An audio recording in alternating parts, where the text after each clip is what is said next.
to introduce probably the second most important person here tonight, my mom, Carol Paul.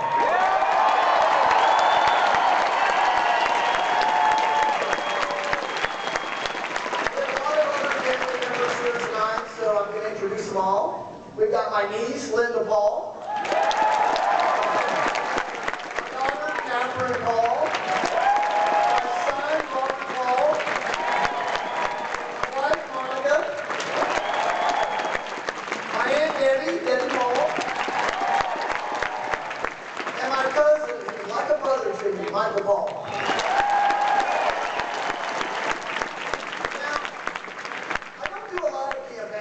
Occasionally I go out and do some speeches for my dad, and I've done this before, so if you've heard this before, it's going to be a repeat. Sorry. I first did this speech in Oklahoma City, and I started with, I've got two really, really good brothers. My oldest brother is Ronnie, and he got married first. Ronnie's got college buddies, and he's got high school buddies. He's got two really good brothers.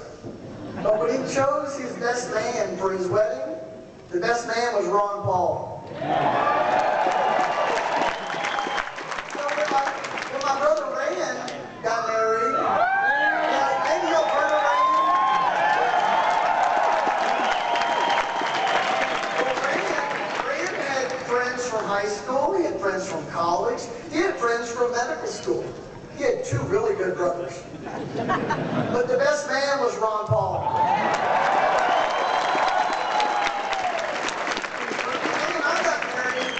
After I graduated from medical school, and I had some great buddies from medical school. I had some great buddies from college. I had some really, really, really good buddies from high school. I had two really, really good brothers. But by far, the best man is Ron Paul. I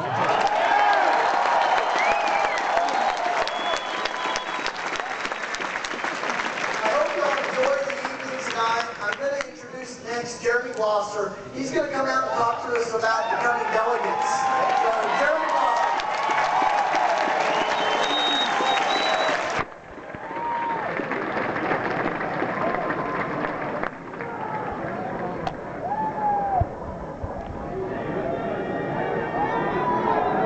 Hello, Fort Worth. My name is Jeremy, like Robert said, and I'm here real briefly to talk to you about becoming delegates for Ron Paul, Texas. Everybody here wants Ron Paul as president, am I correct? You all know to vote in the primary on May 29th for Ron Paul, correct? Alright, what most of you know by now is that winning is not voting in the primary by itself. We also need delegates. In Texas, we need about 5,000 people as delegates to elect Ron Paul as our nominee. Are there 5,000 Ron Paul supporters in Texas? You all know the primary is May 29th. You may or may not know conventions are ongoing right now. County conventions in Texas are this Saturday, 3 days from now, and then the next Saturday, the 21st. Y'all are from different counties, you're from all over Texas. Your county picked which date it'll be. Some of you it's 3 days, some of you it's 10 days. We know the answers, we will hook you up. If you don't know what you're doing, it's fine. We just need to find you. The way we find you is a few things you can do for me. First of all, take out your cell phone right now and text Ron Paul, Texas, all one word, to 41411, like the banner says. The number is 41411. The message is Ron Paul, Texas. That'll let us find you. All right? It's going to reply. It's going to ask you for your name and your county. Give us that if you can. Because what we all got to do next is put you in the right place. You're not all from Fort Worth. You're from all over Texas. We have people all over Texas. We're going to put you where you need to be, but we have 3 days. So help us help you. Last thing I need you to do, if you can, go all the way, fill out one of these clipboards going around, give us your info. That's the best way for us to put you where you need to be right now. All right? Please don't leave without doing that. If you want to support Ron Paul, if you want to see him as a nominee, this is how it happens. If you wait till May 29th, somebody else is going to go vote for you, and you don't know who they are. All right, that's me, that's delegates. I hope to see you all back here in Fort Worth, Texas, ladies and gentlemen, for the Republican Party Texas State Convention. Next, I'd like to introduce Amanda and Stacy. They are with Youth for Ron Paul. They are the chapter president and vice president.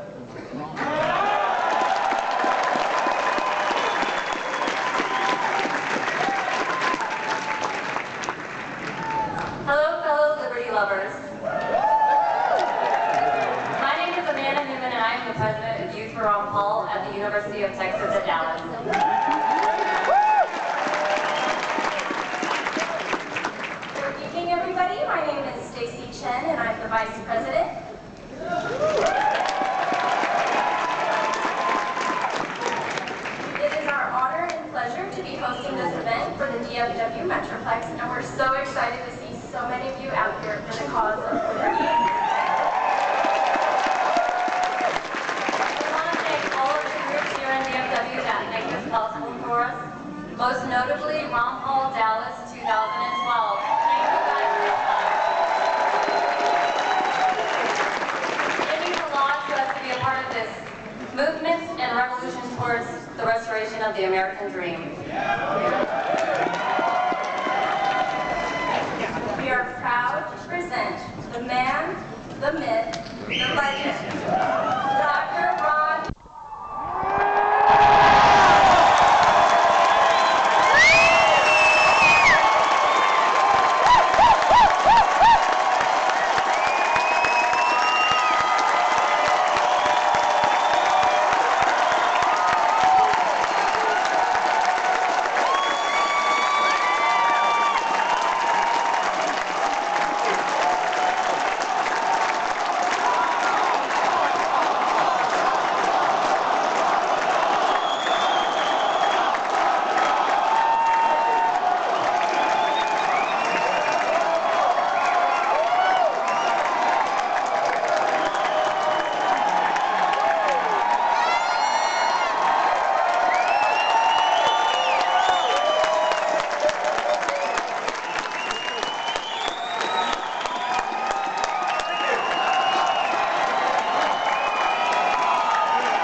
You know, there was one time in the 1960s they used to talk about the young people. They would say that if you were 20 years old and you weren't a liberal, you didn't have a heart. But they also said that if you were 40 and you didn't, and if you weren't a conservative, you didn't have a brain. And I say, why can't you have both and believe in freedom and the Constitution?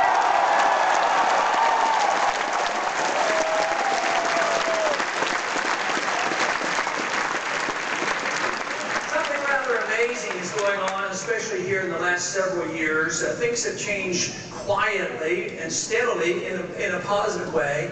Although over the last 100 years has been pretty much downhill for the cause of the Republic. We have undermined our Republic. But in the last 4 years, something dramatic has happened. There was a campaign 4 years ago. There was a lot of people paying attention. There was a lot of interest. But all of a sudden, something happened. Many of the things that we have been talking about and warning about, especially the Austrian economists, talking about, the danger of printing money and running up debts and doing all these things, and what would happen, we'd have a financial crisis and watch out for the housing bubble. When that came about, all of a sudden the people started saying, that's what these Austrian free market economists have been talking about. Let's talk more to them, and this is what's happening, that people are paying attention. Who would have ever dreamed that 5 or 10 years ago that we would ever make the Federal Reserve an issue in a presidential campaign?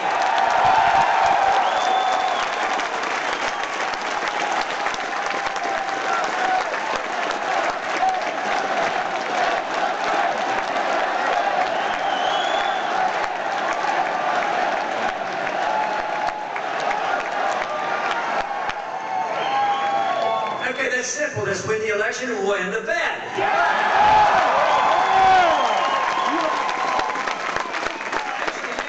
Next year will be an appropriate year. The Fed's been around for nearly 100 years, 1913, and they've destroyed 98% of the value of the 1913 dollar. So let's not let them do the 2% left. Let's have next year, let's have a bill to repeal the Federal Reserve. Yes!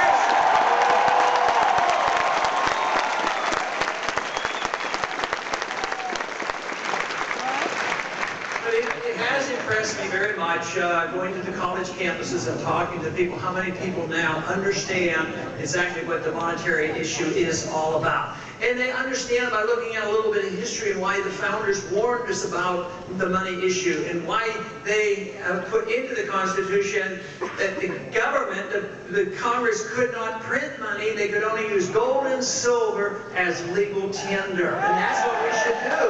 Only gold and silver.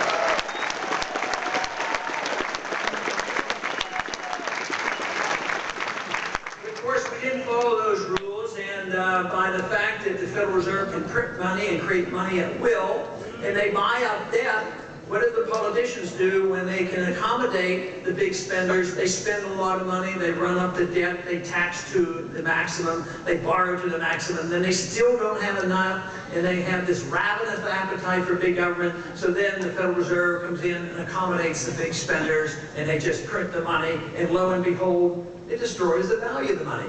Now, some people say that's difficult to understand, but more and more I talk to people in 8th and 9th grade in high school, and they say that's just common sense. You print a lot of money, it's going to lose its value.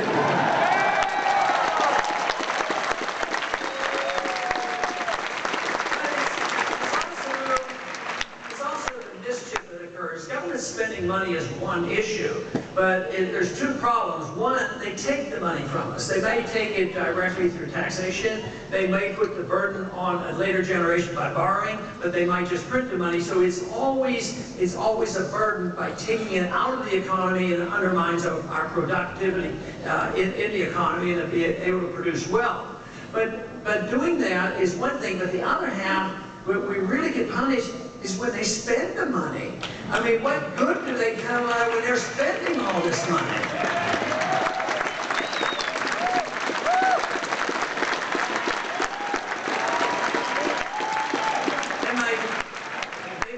They might feel compelled to go start a war that we don't need and get us into trouble that we don't need. That's been a big problem. Matter of fact, the problem as I see it, whether it's the financial, whether it's the foreign policy, whether it's an attack on our civil liberties, what we have lost here in the last 70 or 80 years is a respect for our Constitution, a respect for our rule of law.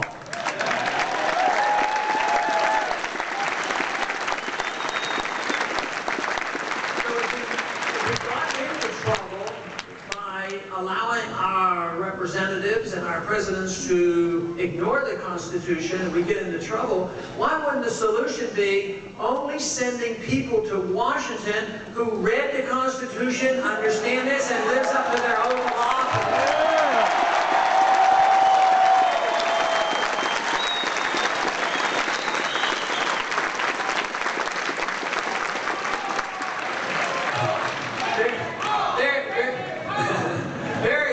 Simply, that means that we wouldn't have a Federal Reserve System because it's not authorized under the Constitution and it destroys the value of our money. But what about the war issue? Just think of how many wars we've been in since World War II. None of them have been declared. None of them have been won.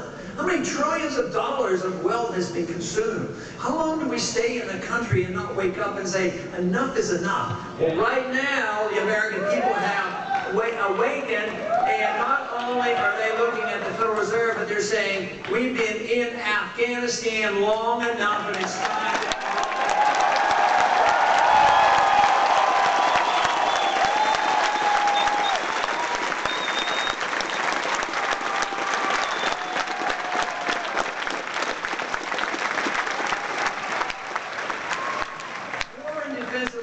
is proper and necessary, and the President has a responsibility to be Commander-in-Chief. But the President of the United States does not have the authority to start wars without the proper permission coming from the Congress.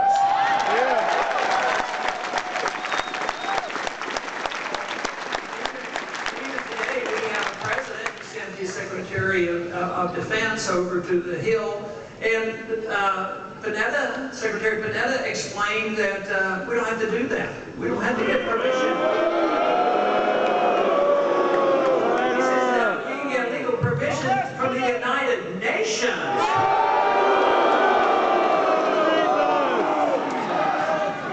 And of course, this is how we've gotten ourselves into way too much trouble. But great nations generally are not destroyed by military means. We did not, fortunately, we did not have to have a nuclear exchange with the Soviet Union. I was drafted in 1962. There were missiles in Cuba. I served five years in the military. But you know, even under those circumstances of how dangerous it was, you know, at least our president at that time called up Khrushchev and said, maybe we ought to talk this out. And there was an agreement. They take their missiles out of Cuba, and we took our missiles out of Turkey, and we didn't have to fight and kill each other and have a nuclear war.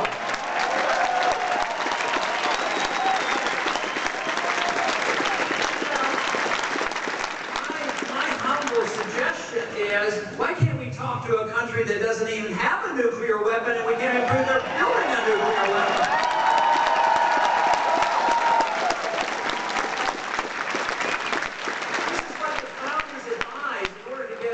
Get along in the world, you should offer friendship and trade. The more you trade with a country, the less likely it will be that we will fight. And this is what we should be doing. Just think how much better off we're doing with Vietnam. How many people did we lose? 60,000 and hundreds of thousands, if not a million Vietnamese died. The French were there for 10 years.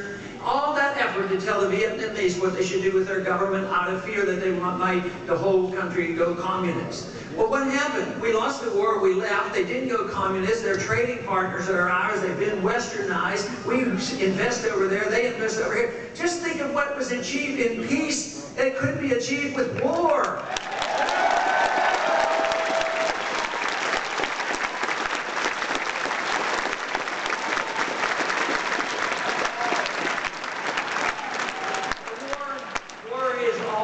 And there's explicit ways to go to war. We should never accept the principle of preemptive war. Preemptive war means we start them. We don't have a right to start wars. We have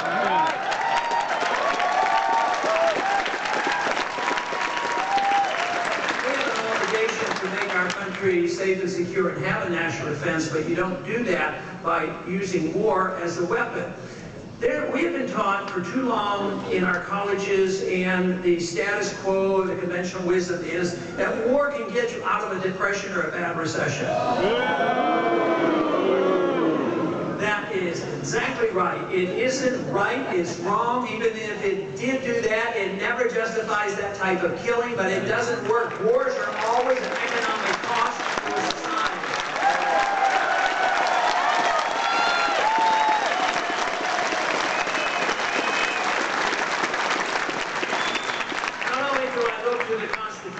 for the decision-making when you go to war, but also to the Christian just war principle. If we follow those, believe me, there would be a lot less fighting and killing in the world. We would be much richer. In the last 10 years, we have accumulated $4 trillion worth of debt due to the wars that we're fighting. Think how far that money could have gone in society here. How much better off we would be. We wouldn't be so much in debt. Today we are a poorer nation. We have the greatest debt in the history of the world, and both foreign and domestic. And it is the foreign policy that brings people down so often. It isn't the wars that finally eliminate a whole empire. The Soviets went down not because we had to have that war, but because they finally went bankrupt and they had to go home. And this is today our greatest threat. The one thing I can assure you of, with my experience in the service and my experience in Washington, and knowing a little bit about our military power, we do not have to worry about anybody touching us militarily. We have the strongest military.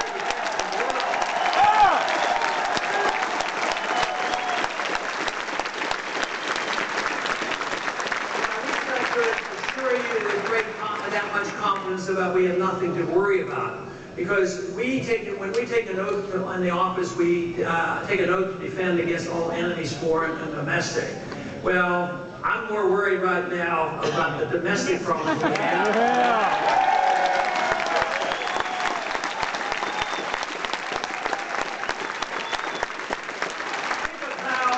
Civil liberties have been undermined in these past 10 years. And it has been feared. Some of it you can understand it, but it doesn't justify it. And we have accepted this notion in this last decade that it's okay to sacrifice some of our liberties to be safe. No! Never! That is correct. It is never necessary to sacrifice liberty for the safety. And the founder said, if you do, you're not going to be safe, and you will lose everything. You will not, and you'll lose your liberties as well. And that is what happened. So immediately after 9/11, within a week or two, we passed this thing called the Patriot Act. Now I know personally some members of Congress that voted for the Patriot Act because they said it sounded good. I argued with one member on the day he was voting for it, and I said, why are you voting for this? You haven't even had time to read it. It just came up an hour ago. He said, oh, I know. I said, you know, there's some bad stuff in this bill. He says, I know. And I said, why are you going to vote for it? He said, well, I just can't go home and explain to my constituents under these conditions why I voted against the Patriot Act. I said, well, that's your job. Go home and explain it to them. Yeah.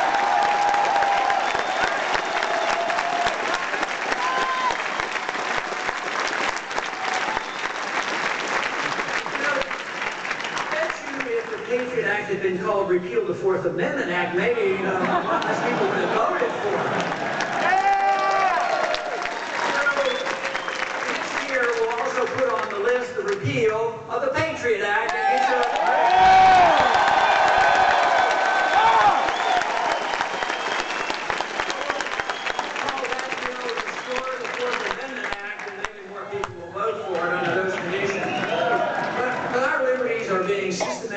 Undermined. With the Patriot Act, we've essentially lost our privacy, and it has been eroding for a long time, but it is essentially gone. It also gives the authority to this agency of government, which I hope is not a friend of yours because it's not a friend of mine, and that's TSA at the airport.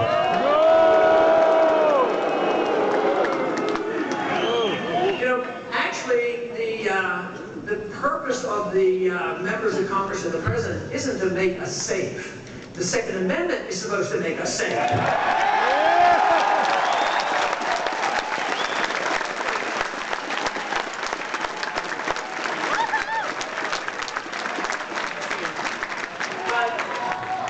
But the purpose, the oath of office is, if we don't take an oath to, an allegiance to our political parties, or that we provide safety above all efforts and ignore liberty, the oath of office says, obey the law and obey the Constitution, is what the oath of office says.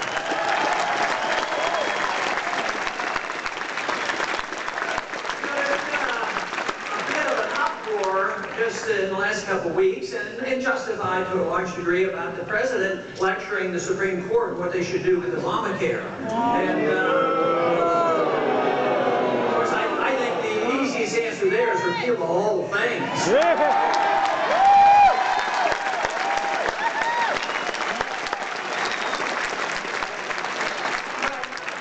bad as it was, the president interfering and trying to lecture the Supreme Court, I wasn't as annoyed about that as some other things. What about the president declaring unilaterally by executive order that he can be the prosecutor, that he can be the judge and the jury and the executioner? And if the law of the land says that the president can make the decision to assassinate an American citizen.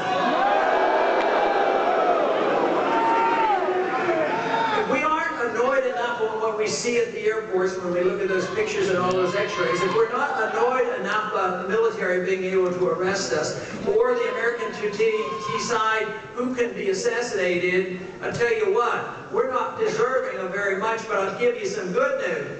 The people in this country aren't going to put up with it, and they're changing their minds and they want it to change.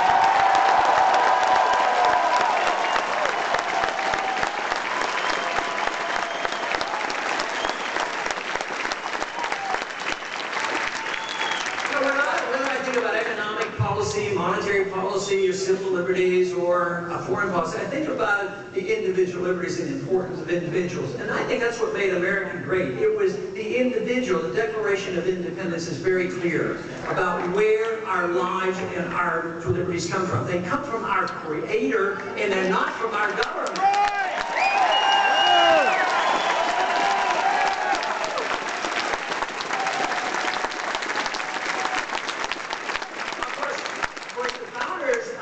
What the consequence would that be, and that is if you have a right to your life and a right to your liberty and an obligation to take care of yourself, you ought to have the right to keep the fruits of your labor.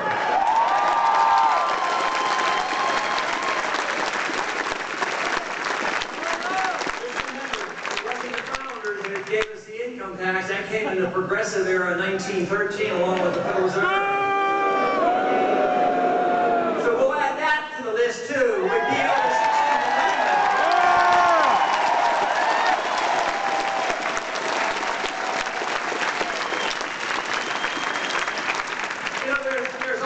There's always an excuse, for all the laws. And this January 1st, we had 40,000 new laws placed on the books. And once again, I would really enjoy being the first president that eliminated 40,000 laws.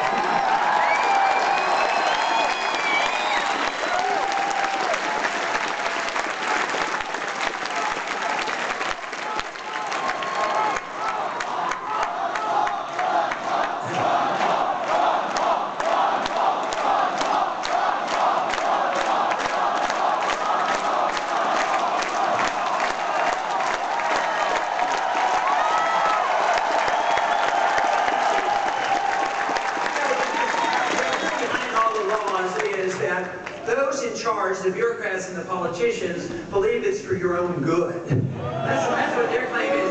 And I've had members that tell me on the House floor, I said, why are you voting for this? You're intruding on this personal decision-making by the individual. He says, well, the people are too dumb.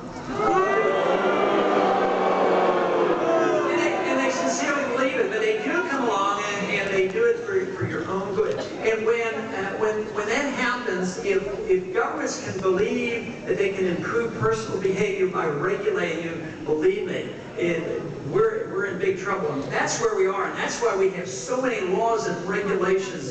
And the courts now are so out of control, as well as the executive branch. Think of all the regulations. They're not legal. The executive orders, almost all of those are illegal from the president.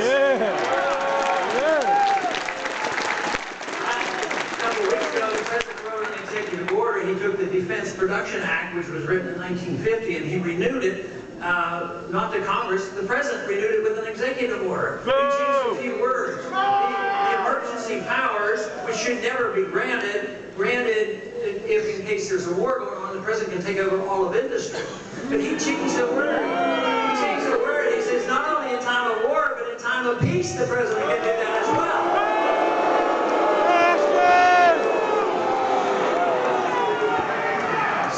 Simple solution on that. Let's have a constitution constitutional president that understands that an executive orders can be used in a very limited fashion, but one thing you could do is use the executive order to repeal all the executive orders. Yeah!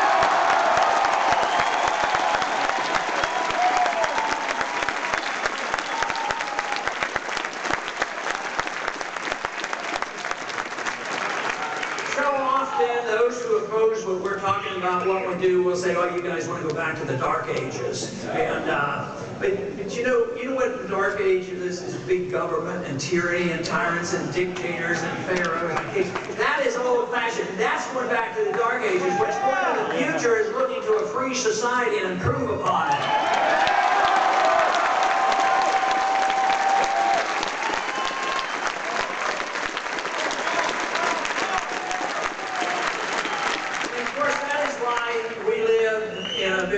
Fortunate time in our history. We live and still enjoy the blessings of liberty.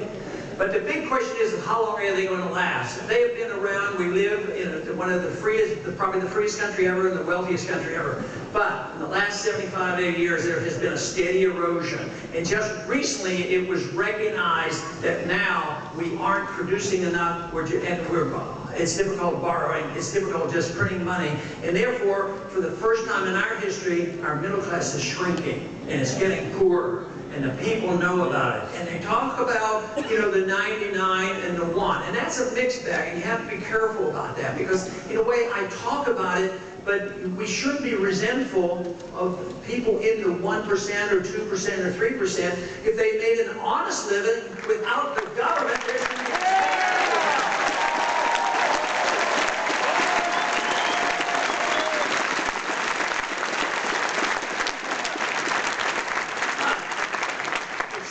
in that tax bracket, that income bracket, making millions, if not billions of dollars, and they do it because they get bailed out and they work the system, they get their contracts and special privileges. That shouldn't be tolerated. But this is what has happened, is the powerful special interests have been benefiting by the pretense that we're helping poor people. The housing program is the best example of this of recent times, because it was designed to help poor people. Everybody deserves a house, right? So you don't have a right to what you want or desire or demand. You have a right to your life and your liberty, but you don't have a right to somebody else's property, so you don't have a right to...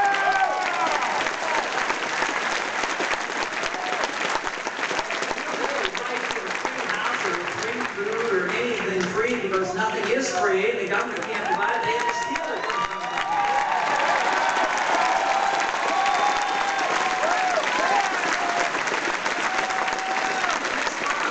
That's fine for a while, as long as we're wealthy, as long as we can borrow, as long as they trust our money, but eventually it all changes, and that's what we're witnessing today. It's a change in attitude, because we know this can't continue, because we're living off the fact that people still trust our dollar around the world. But it's fast fading. There are plans being laid to have an alternative world currency, and this will be very damaging. And we can work on it, as so many of us have in this country, to restore the Constitution and sound money and commodity money. But the other side of this argument, they know exactly what we know, and guess what? They're planning on a worldwide currency. They're talking about the United Nations, the IMF, imposing a world currency. What we need is a restoration in the concept of liberty, the understanding, the faith and confidence that it does work. And that is, I think, where we have come up short. We have lost our confidence in ourselves, and we have allowed this idea that we can become dependent on government. But now the productivity is gone way down, and we are a much poorer nation. But the one thing that is really bothersome in another way about when we become dependent on government and redistribution of wealth and all the special interests, that if people become dependent and it seems like, well, they're needy and we save them and we take care of them, actually when they get totally dependent on others, they lose their sense of worth. And I think this is what happens so often.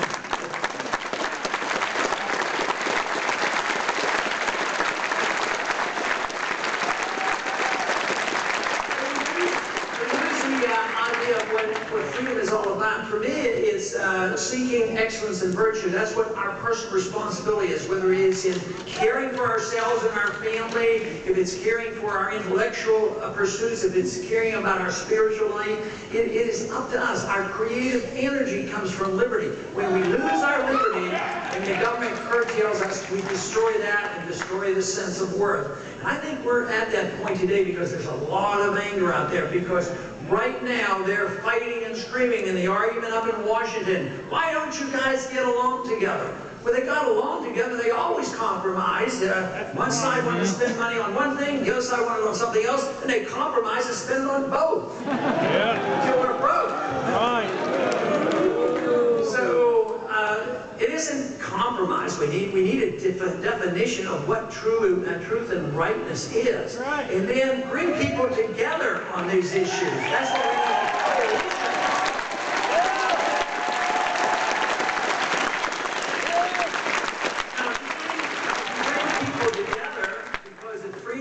Everybody might come together for a different reason.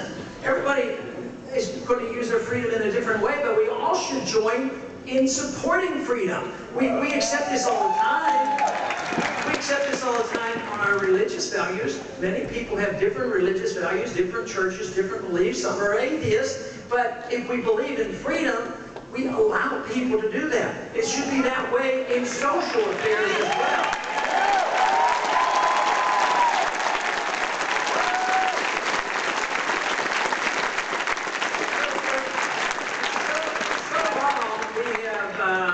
This concept of freedom divided into pieces. The founders had it together right. Personal liberty and social liberty and economic liberty was all the one and the same. They never talked about it. But now we have a group defends economic liberty to a degree, and they get sloppy with that. And then another group again say, well, we're going to protect civil liberties, and I'm a civil libertarian, you know, and we're going to take care of that. But it's one and the same.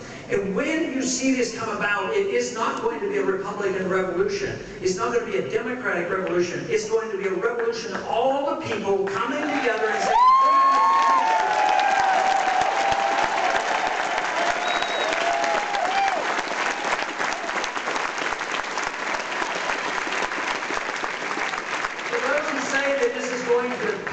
going backwards still, that is only beginning the understanding of liberty. It's only a couple hundred years of a real test.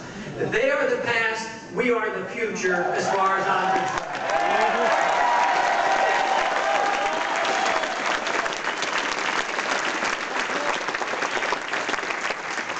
But good things are happening in the country, and one is that people like you are very numerous and growing in numbers. They're all over the country.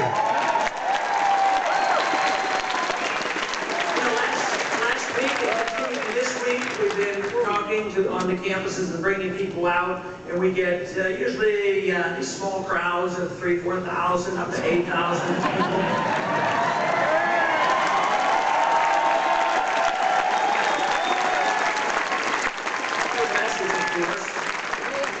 But one day when we had a very nice rally, I think it was one of the very big ones in California, I anxiously looked at the internet the next morning and the media, and the article, the headline was, "Where's Ron Paul gone? Where is he?" Well, sometimes they would like to ignore us, but I think they're going to hear from us loud and clear.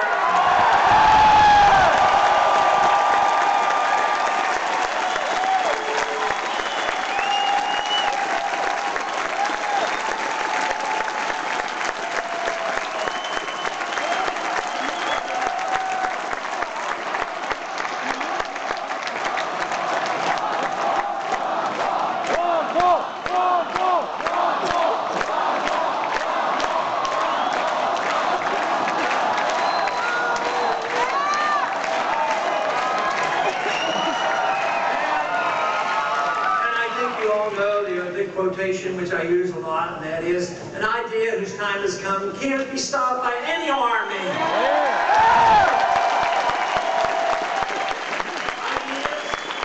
are powerful, they have consequences. Bad ideas have bad consequences. We put up with a lot of bad ideas, and the 20th century was a bad century because there was a lot of fighting and killing needlessly. We need a new century where we can talk more about peace and prosperity and the rule of law. That's what we need to talk about.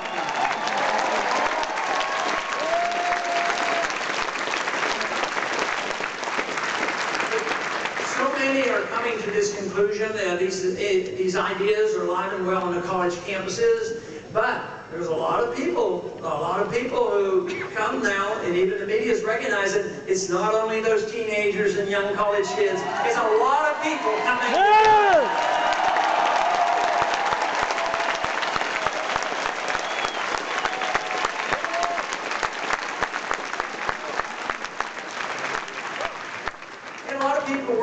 Because if they take a vote and as they say, well, 51%, we don't have 51% to pursue these beliefs. The founders knew this and they understood it, and it's estimated that maybe 7 or 8% of people really believed and understood what the revolution was all about, what freedom was all about. But today our number is even much better than that, and the numbers are growing. But as Benjamin Franklin said, Franklin said, that what you need is an irate, tireless minority spreading brush fires of freedom in the minds of men. Yeah!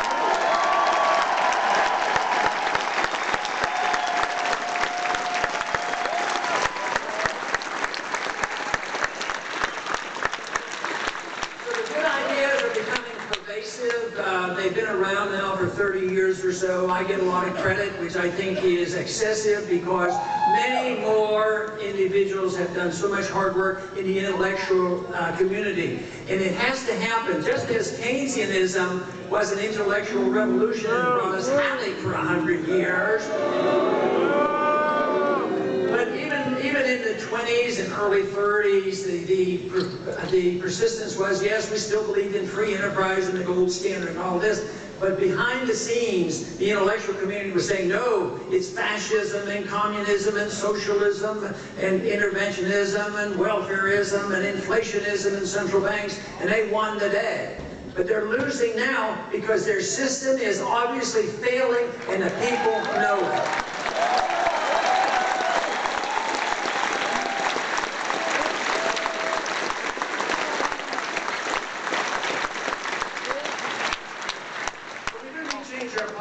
We need to change the spending. I'm for cutting a lot of spending, as I said. But, you know, even under those conditions, I still have priorities. If we work our way on it, we could have priorities and try to take care of those who have been taught to be so dependent. You don't need to start on food stamps. I think you should start on all the foreign spending.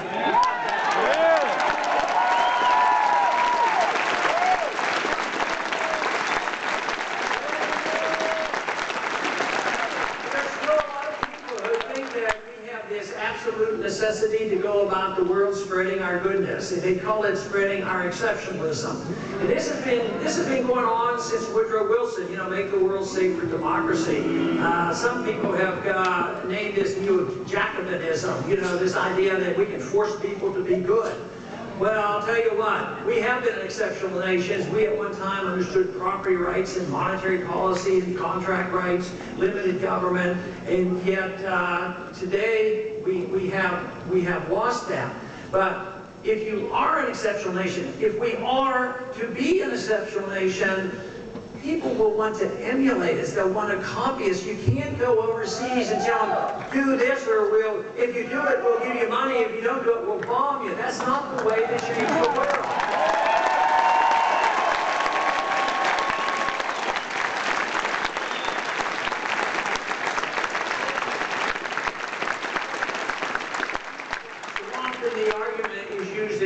Legalizing freedom of choice in society. When people hurt each other and damage each other, obviously that's the purpose of government, to take care of those problems. But when people spend their money in a way that you don't approve, or have a lifestyle that you don't approve of, and you say the government has to come in and change it, then all of a sudden, you know, what we do is we just get into more and more trouble. People will say, well, I can't allow people to spend their money. They might not do it wisely. I can't allow them to do this. They might become a gambler. It'll be all my fault because I allowed them to do this. But, you know, by legalizing something and legalizing freedom of choice, you don't endorse it because people use their religion in a way you don't want to. You don't endorse their religion.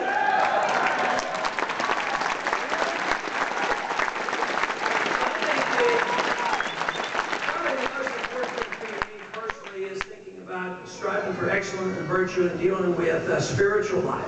And that should be in the business of government. And under those conditions, though, government should just stay out of it. Now, we can accept that for our spiritual life and our intellectual life. Why is it that we automatically say we need the FDA to tell us everything we ever do about putting what we put into our mouth? You know, I've talked for a long time about the war on drugs. I think the war on drugs has been a total failure.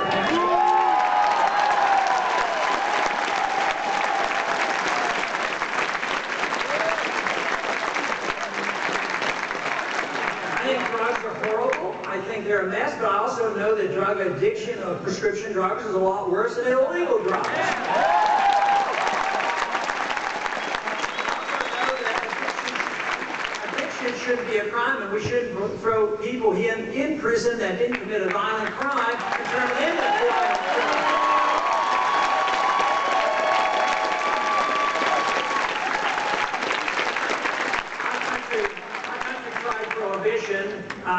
Back when they passed the 18th Amendment, and you know, just think of the difference in that period of time. They actually amended the Constitution to change this and give the power to the government. Today, the government just doesn't never think about it. But that was a total failure, so the people woke up and said we had to repeal the prohibition.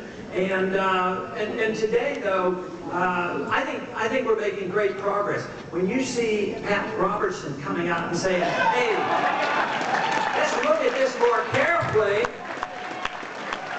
and he, like I, was very reserved on saying drugs are dangerous, but there's a lot of danger. Who's responsible for protecting you against yourself? When the government thinks they can do that, they'll regulate every single thing you do. They'll tell you how much salt you can put on your food.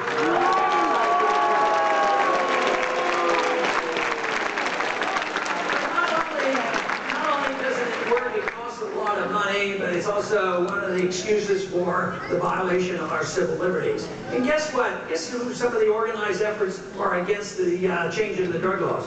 Alcohol companies. They don't want people using something in place of alcohol. Also the drug companies. What if you started using something that you can grow in your backyard and you didn't buy all those expensive drugs?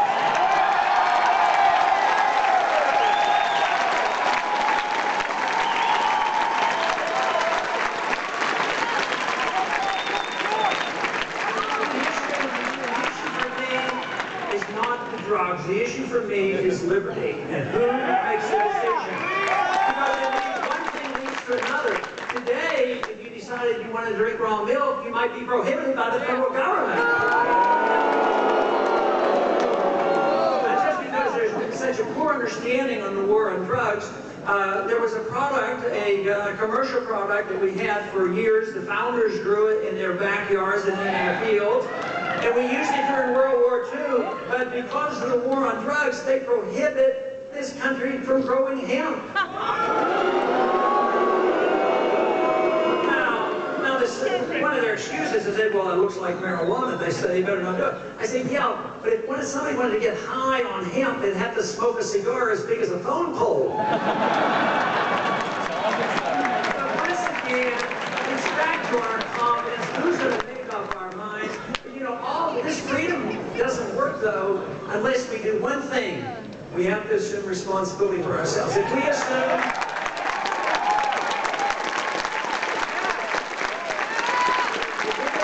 just like in economics, the government's always the lender of last resort, and they bail out the big guys. If the government is always the protector of last resort, if you do something that makes no sense and you do harm to yourself, you should be able to come and coerce your neighbor to take care of you. So freedom does imply responsibility.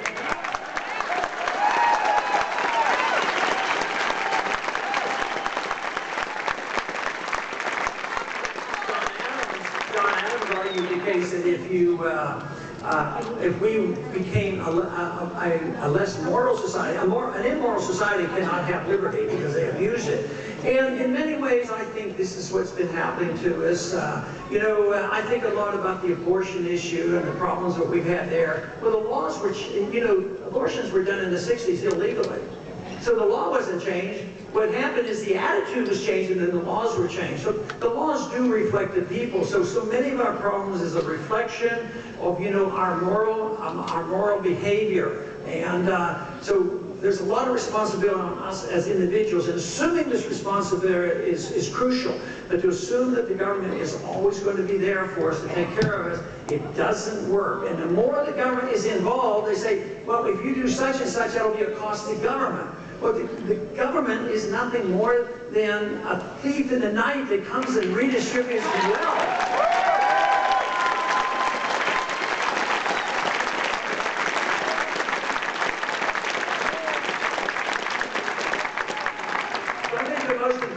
We do to carry on this revolution is to recognize that we live in dangerous time and recognize that there's a larger number than ever who now are joining in the freedom movement and believe in individual liberty, believe in the rule of law. And therefore, we have a responsibility. Individuals like you that would come out and listen to a talk like this are different than the average person. The average person is home doing something else, and they may vote, and if they do vote, they might not ask whom they're going to vote for until the day before they vote.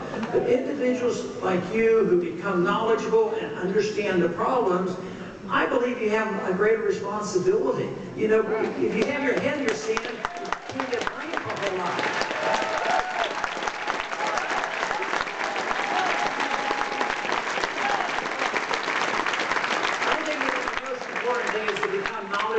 Believe in it, and if you're prepared to understand what liberty is all about and you want to participate, people will ask me, what should I do? Where should I go? Well, if you're prepared and you have credible evidence that you're convinced, somebody will make use of your talents. And we all have different talents, we all have different responsibility, but if nothing else, we have responsibility for ourselves. Just think if everybody took care of themselves, what a wonderful place this world would be.